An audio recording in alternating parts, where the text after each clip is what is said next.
Sampurasun, Assalamualaikum warahmatullahi wabarakatuh. Ketemu lagi dengan saya Herman Jambe.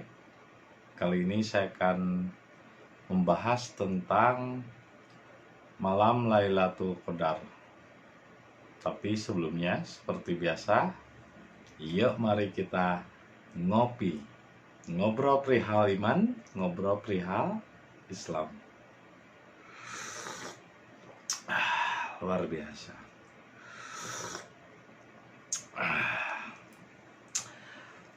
Jadi ya alhamdulillah ya bagi mereka yang menunaikan ibadah puasa saum di bulan Ramadan ini, kita menginjak ke hari 26 ya, dimana mungkin bagi orang-orang yang beragama ya, yang beragama Islam meyakini adanya Lailatul Qadar, turunnya Lailatul Qadar, sehingga pada malam-malam ganjil katanya akan turun malam Lailatul Qadar.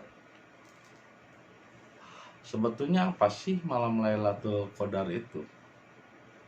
Sebetulnya malam Lailatul Qadar itu adalah malam dimana ketika manusia kembali ke fitrah, sehingga dikatakan Idul Fitri. Itulah perayaan manusia, perayaan hidup. Jadi disebut manusia ketika dia kembali ke fitrah, kembali ke jiwa, kembali mengenali dirinya, maka dia akan kembali ke fitrah. Nah, saum atau puasa itu sebetulnya tujuannya adalah untuk melatih jiwa dengan lapar, haus, dan dahaga. Tapi kenyataannya banyak orang yang saum hanya menahan lapar dan haus. Ruba soimin ilal atau sawalju. Tapi esensi saumnya itu sendiri tetap tidak dapat. Tetap ia masih benci terhadap orang yang berbeda keyakinan dengan dirinya. Masih benci kalau beda agama. Masih benci kalau beda madhab.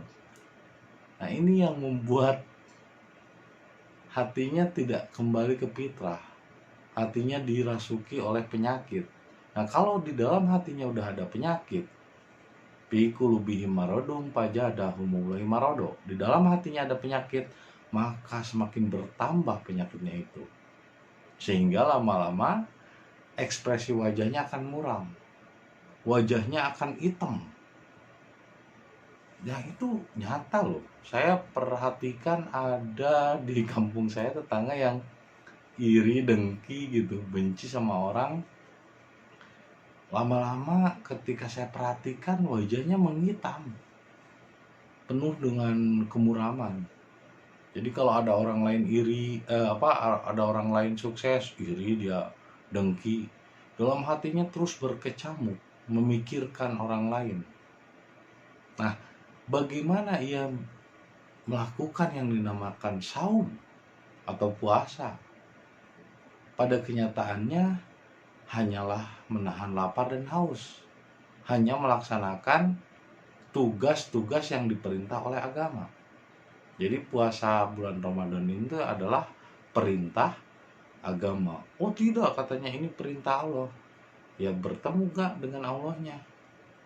Kenal belum dengan Allahnya gitu. Jangan katakan itu perintah Allah kalau misalnya belum merasakan kehadirannya di dalam diri kita. Jangan mengatakan pizza itu enak kalau kita belum pernah makan pizza. Jadi banyak orang yang sekarang berkata ini perintah Allah, padahal bukan perintah Allah, tapi perintah kitab, perintah agama. Kitab dan agama ya belum tentu kan itu adalah perintah Allah, atau mungkin mereka menganggap kitab itu Allah, atau mungkin mereka menganggap agama itu adalah Tuhan mereka. Kecuali kalau begitu, karena kenyataannya memang sekarang banyak orang yang bertuhan kepada agama dan bertuhan kepada kitab, juga bertuhan kepada ahli-ahli kitab. Nah, sedangkan kalau orang yang beranjak untuk mengenal diri, yang akhirnya jadi manusia, maka ditinggalkan semua jubah-jubah atau baju-baju kemelekatan seperti itu. Sehingga dirayakan dengan simbol Idul Fitri itu memakai baju baru. Baju baru di situ bukan baju pakaian, bukan, tapi mindset baru, cara berpikir baru, pemahaman baru. Jadi pemahaman lama yang usang dan terdahulu ditinggalkan. Rasa curiga, benci, tidak ada rasa percaya. Ini seperti saya menemukan sebuah film judulnya Raya. Jadi ingat ya, oh hari raya Idul Fitri.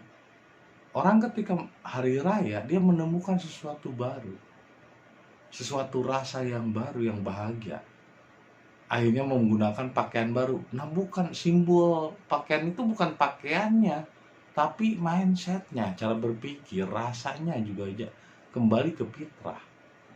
Tapi kebanyakan orang berpikirnya ya baju, beli baju buat lebaran gitu, beli baju buat anak, istri, dan lain sebagainya. Kalau saya, kenapa sih orang pada ribut masalah baju lebaran? Padahal saya tiap hari memakai baju lebaran. Ini kan ukuran saya itu double XL. X itu kacida, L itu logor, kacida logor. Nah, jadi saya pakai baju yang longgar, ya lebaran dah dikit, bajunya agak lebaran gitu. Ya tiap hari juga saya pakai baju lebaran. Orang pada ribut baju lebaran. Kalau baju lebaran berarti longgar, itu agak lebar gitu. Kalau pakai S kan serag, sempit. Jadi baju sempitan. Nah, kalau saya kan tiap hari juga pakai baju yang lebaran, ya. Jadi nggak pernah mempermasalahkan tentang simbol-simbol baju.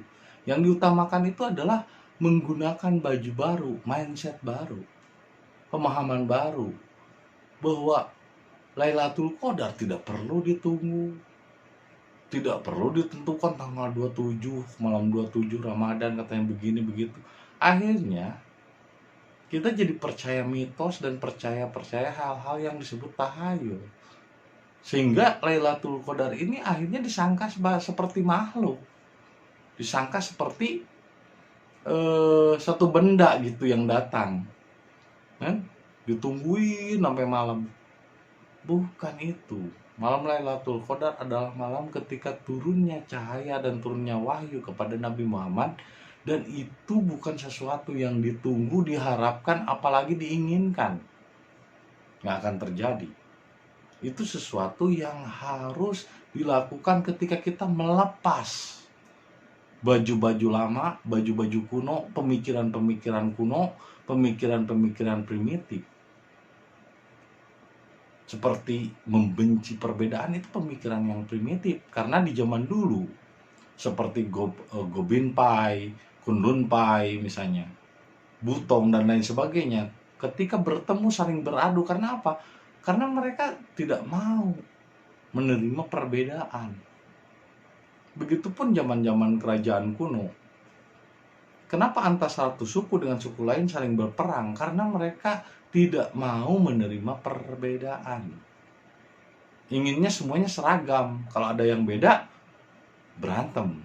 Nah, ketika pemahaman tentang Islam itu harus seragam, ini ya apa bedanya dengan orang-orang primitif, orang-orang kuno? Nah, baju-baju primitif, baju-baju kuno yang udah usang itu harusnya diganti. Dilepas kemelekatannya dengan cara berserah diri, surrender atau Islam. Nah, dengan menyerah, maka di sanalah kemungkinan Lailatul Qadar turun kepada dirinya. Bukan berarti harus malam, bukan berarti harus di suatu tempat, bukan berarti misalnya di tempat di masjid, bukan, tidak selalu harus di suatu tempat. Itu adanya di dalam rasa diri kita yang tenang dan damai. Karena malam Lailatul Qadar adalah malam ketika kita mampu melewati semua ujian, mampu melewati kesabaran, ketawakalan, dan keikhlasan. Lalu kita lepas baju-baju usang. Di sanalah Tuhan menghampiri orang-orang yang sabar, tawakal, dan ikhlas. Karena esensi dari tujuannya orang puasa, menahan lapar dan haus itu adalah untuk sabar. Tapi kenyataannya cuma lapar doang dan haus.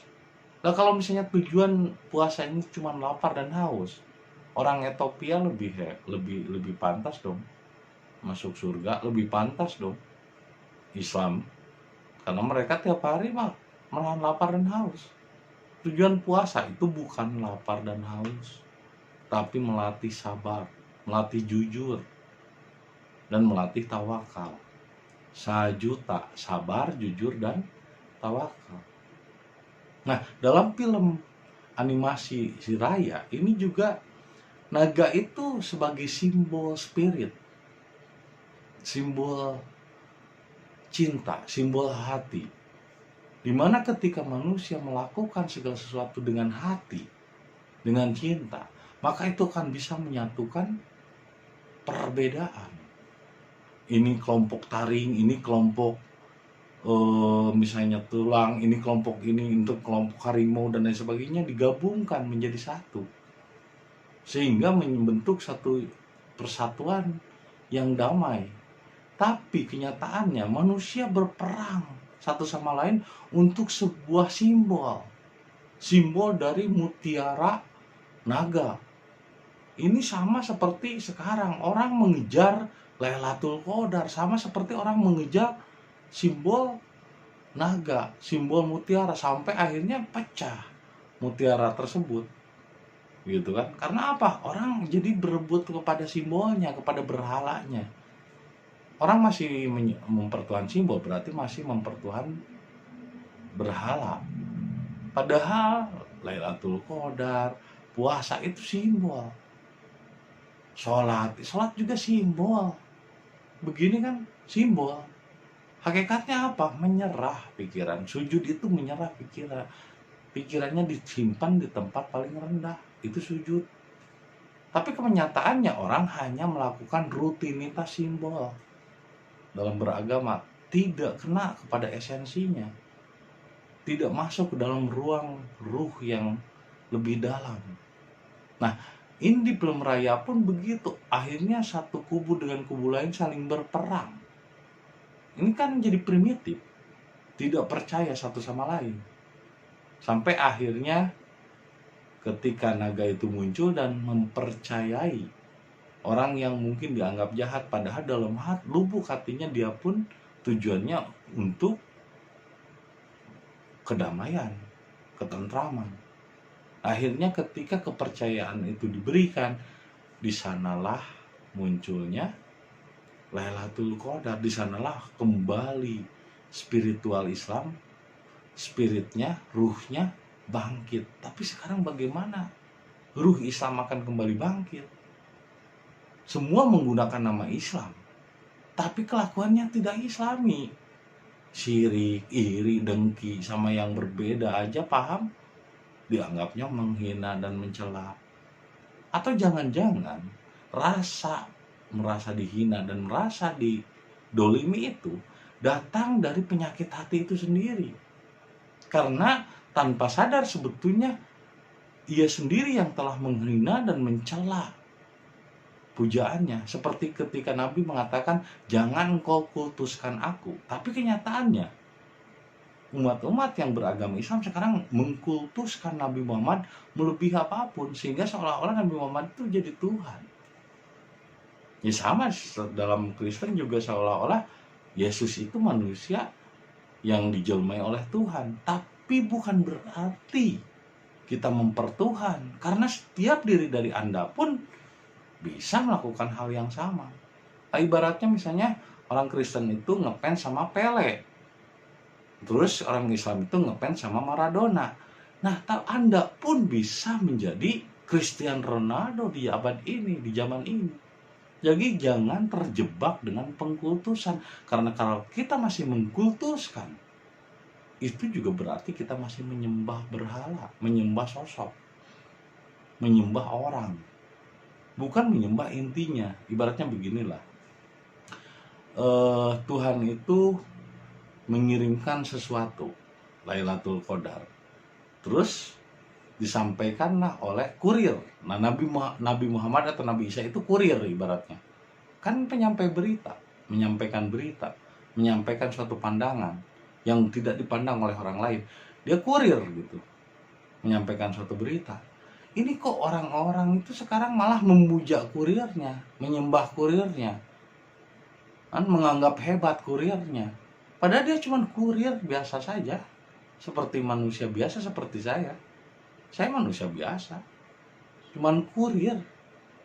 Bukan menyembah kurirnya, tapi berterima kasihlah kepada pengirim pesannya. Lailatul Qadar itu adalah Tuhan menurunkan wahyu. Tuhan memberikan kedamaian dan ketentraman. Wa najalahu ruhul amin, kepada jiwa-jiwa yang tenang. Nah, jangan sampai kita mengejar simbolnya, mengejar berhalanya. Tanggal segini, malam ini, malam ke-27 akan turun. Itu jadi akhirnya manusia mereka-reka sendiri, menciptakan sendiri pengetahuan tentang Tuhan. Padahal Tuhan tidak bisa diprediksi, digambarkan, dan dibayangkan oleh akal pikiran. Kalau kita terus-terus meraba-raba, mereka-reka, ya akhirnya sama seperti kejadian di film Raya. Jadi satu kubu dengan kubu lain akhirnya saling berperang. Tapi cobalah hilangkan kebencian, gunakanlah hati. Gunakanlah hati. Gunakanlah rasa. Gunakanlah jiwamu. Hilangkan kedengkian, rasa curiga. Itulah puasa yang sesungguhnya. Sehingga bagi mereka yang telah menghilangkan kemelekatan iri, dengki, benci terhadap perbedaan, maka ia ibarat melepas baju usang yang kotor dan menggantinya dengan baju baru. Semoga di hari raya ini kalian mendapatkan baju baru setelah Lailatul Qadar. Bukan berarti harus hari ini, hari itu, besok, malam, atau lusa, atau siang. Itu bukan tentang hari, tapi ketika Anda mampu berserah diri, melepas kemelekatan baju-baju lama, pikiran-pikiran lama, diganti dengan baju-baju yang baru, yang rasanya lebih segar, lebih fresh, dan tidak buruk sangka kepada siapapun. Tidak ada penyakit di dalam hati kita. Itulah kembali ke fitrah. Makanya saya tidak bisa mengucapkan selamat hari raya kalau tidak ada THR. Soalnya kalau nggak pakai THR, jadi selamat hari Raya, selamat hari Raya. Kan selamat hari raya harus pakai THR. Selamat hari raya, THR. Jadi kalau tidak pakai THR, selamat hari Raya. Itu cuman joking aja ya. Jadi cobalah tonton film Raya, judulnya Raya, Raya and the Last Dragon. Itu bagus itu kalau kita menyimaknya dengan rasa bahwa kecurigaan, kebencian, dan rasa angkuh akan memecah belah dan akhirnya menjadi chaos, menjadi kekeringan, dan menjadi kehancuran. Cobalah trust, percaya, saling percaya, cintai perbedaan, dan kita bisa kembali dengan cinta, kembali dengan rasa. Satukan umat manusia dengan cinta dan kasih sayang. Itulah hakikatnya Lailatul Qadar. Semoga apa yang saya sampaikan malam ini menjadi inspirasi dan hidayah bagi kita semua. Terima kasih atas kesetiaannya menonton video saya, dan saksikan video-video berikutnya. Dan jangan lupa kopi ketika otak perlu inspirasi.